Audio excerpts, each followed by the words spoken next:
Story 1. As soon as Emma and Jack moved into the old mansion, they felt like something wasn't quite right.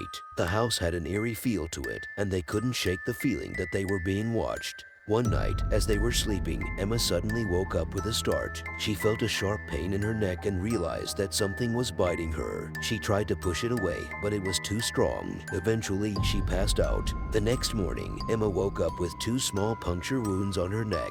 Jack was skeptical, but Emma was convinced that they were not alone in the house. They decided to set up a camera in their bedroom to see if they could capture any evidence of a presence. That night, they went to bed and turned off the lights. Just as they were about to fall asleep, they heard a low growl coming from the corner of the room. Suddenly, the room was filled with a strange mist, and they heard the sound of something moving around them. As they watched in horror, a figure materialized in front of them, a pale, gaunt face with sharp fangs and glowing eyes. It was a vampire, and it was feeding on their blood while they slept. Emma and Jack tried to run, but the vampire was too fast. It taunted them, telling them that they were its property now and that they would never leave the mansion alive. For weeks, they were trapped in the house, unable to leave or escape from the vampire's grasp. Every night, it would come for them, draining their blood and leaving them weak and helpless. Finally, they came up with a plan. They set up a trap in the bedroom and lured the vampire in. As it was feeding on them, they set the trap, and it was caught. With the vampire trapped, they were finally able to escape the mansion and put an end to the nightmare. But they knew that they would never forget the terror of the uninvited guest who had taken up residence in their home. Before we go on with the stories, I remind you to subscribe and like the video to support the channel.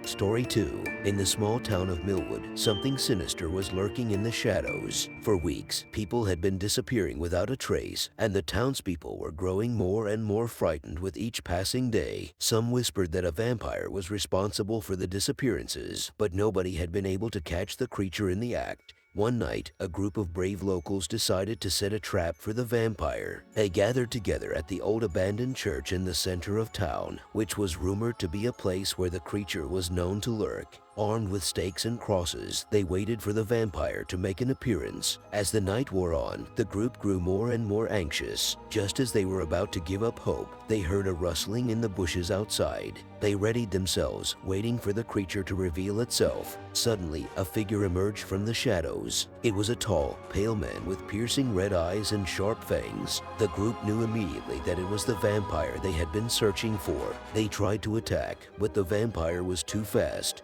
It moved like a blur, darting in and out of the shadows and dodging their every move. With a terrifying hiss, it lunged at them, its fangs bared. The group fought back as best they could, but they were no match for the vampire's strength and speed. One by one, they fell to the ground, drained of their blood. As the sun began to rise, the vampire disappeared into the shadows, leaving the group decimated and terrified. The townspeople knew that they would never be able to defeat the creature, and they began to live in constant fear of the night visitor that had taken over their town. Years later, visitors to the town would still report strange sightings and unexplained disappearances, and the legend of the night visitor would continue to haunt the people of Millwood for generations to come. Story 3. Sophie had always dreamed of meeting the perfect man, and when she met Jack, she knew that he was the one. He was handsome, charming, and seemed to know everything about her. Before long, they were deeply in love, but as their relationship progressed, Sophie began to notice some strange things about Jack.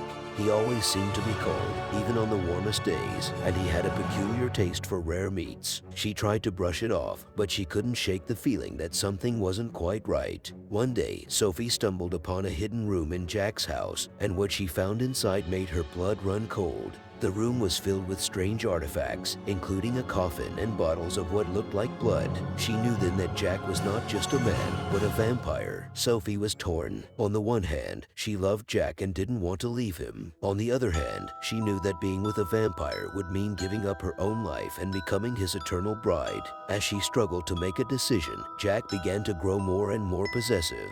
He told her that he couldn't bear the thought of living without her and that he needed her blood to survive. Sophie realized then that she had to leave him if she wanted to live. But Jack wasn't going to let her go so easily. He chased after her, telling her that she belonged to him and that he would do whatever it took to keep her by his side. In a final showdown, Sophie faced off against Jack, armed with a wooden stake and a cross. The battle was intense, with Jack using all of his vampire powers to try and overpower her. In the end, Sophie was able to defeat Jack and escape, but she knew that she would never forget the horror of the bloodthirsty bride. She would always wonder what might have happened if she had chosen to stay with him, but deep down, she knew that she had made the right decision. Story 4. The abandoned mansion on the edge of town had always been a source of fascination for the local teenagers. It was said to be haunted by the ghost of a vampire who had been wronged centuries ago and who sought revenge on those who dared to enter his lair. Despite the warnings, a group of friends decided to break into the mansion one night, hoping to explore its dark history and find evidence of the vampire's existence. As they crept through the darkened halls, the group could sense that something was off.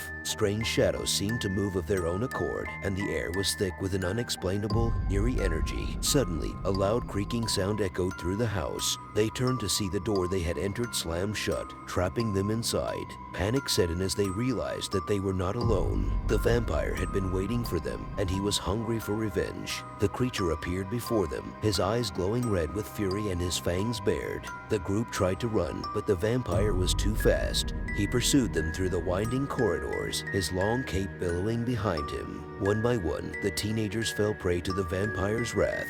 The creature attacked them with ferocity, draining them of their blood and leaving their lifeless bodies strewn about the mansion. As dawn approached, the last surviving teenager managed to find a way to escape.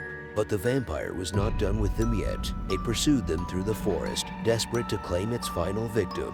The survivor stumbled into a nearby town, warning the residents of the horror that lay waiting in the abandoned mansion. But it was too late. The vampire had already moved on, seeking new victims and exacting his bloody revenge on those who dared to cross his path. The legend of the vampire's revenge lived on in the town, a warning to future generations to stay away from the abandoned mansion and the vengeful creature that lurked within its walls. Story 5. For years, the small town of Ravenwood had been plagued by a bloodthirsty vampire who had been terrorizing the community, attacking locals and leaving a trail of destruction in his wake. The townspeople were living in fear, and the wealthy family who had hired the vampire hunter, John, was no exception. John had been a seasoned vampire hunter for years, and he had taken on many assignments over the course of his career. But something about this particular job felt different. The wealthy family had been so desperate to protect themselves that they were willing to pay any price, and John knew that the stakes were high. It wasn't long before John had tracked down the vampire's lair, but what he found there surprised him. The vampire was not the savage creature he had expected,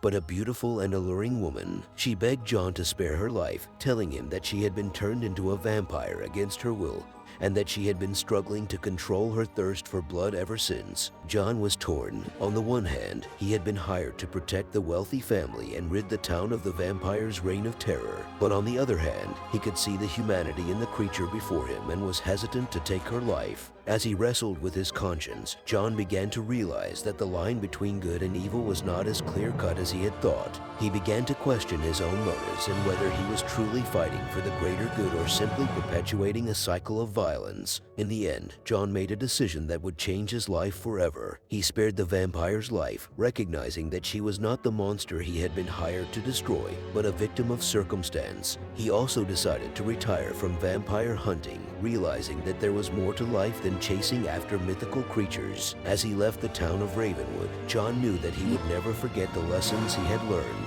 He would always remember the vampire hunter who had become a victim of his own mission, and the creature who had taught him that the line between good and evil was not always as clear as it seemed. Story 6. As a child, Sarah had always been told stories about the family curse. For generations, the women in her family had been hunted by a powerful vampire who sought to take their lives and turn them into creatures of the night. It was a tale that she had dismissed as mere superstition until the night that the vampire came for her. As she lay in bed, Sarah heard a soft scratching at her window. When she went to investigate, she found a tall, dark figure standing outside, its eyes gleaming red in the moonlight. She knew immediately that it was the vampire, and her heart filled with fear. Over the next few weeks, Sarah did everything in her power to protect herself from the vampire's attacks. She carried garlic with her at all times and slept with a cross around her neck, But no matter what she did, the vampire seemed to be always one step ahead of her, taunting her with its presence. Desperate to break the curse and put an end to the vampire's reign of terror once and for all, Sarah sought out the help of a local expert in the supernatural. But the expert warned her that the only way to stop the vampire was to become a vampire herself. Sarah was hesitant at first,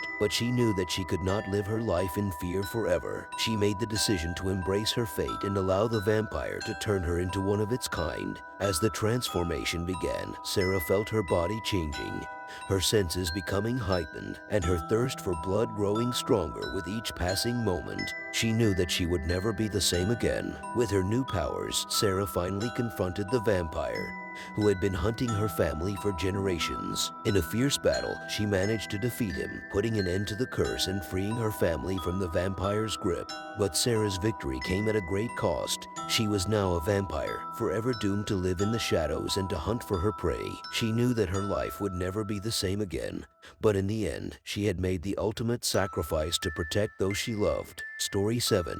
The rumors surrounding the old, abandoned castle had always intrigued Sophia and her friends. So when they heard that the castle was up for sale, they jumped at the chance to spend a weekend exploring its halls and chambers. The moment they arrived at the castle, the group felt a sense of unease. It was as if they were being watched, and they couldn't shake the feeling that they were not alone. As they began to explore, they heard strange noises coming from the upper floors. Footsteps echoed through the halls, and doors creaked open and shut on their own. The friends soon realized that the castle was haunted by something much more sinister than mere ghosts. In the darkness of the night, the true horror of the castle was revealed. The group found themselves surrounded by a group of vampires, hungry for fresh blood.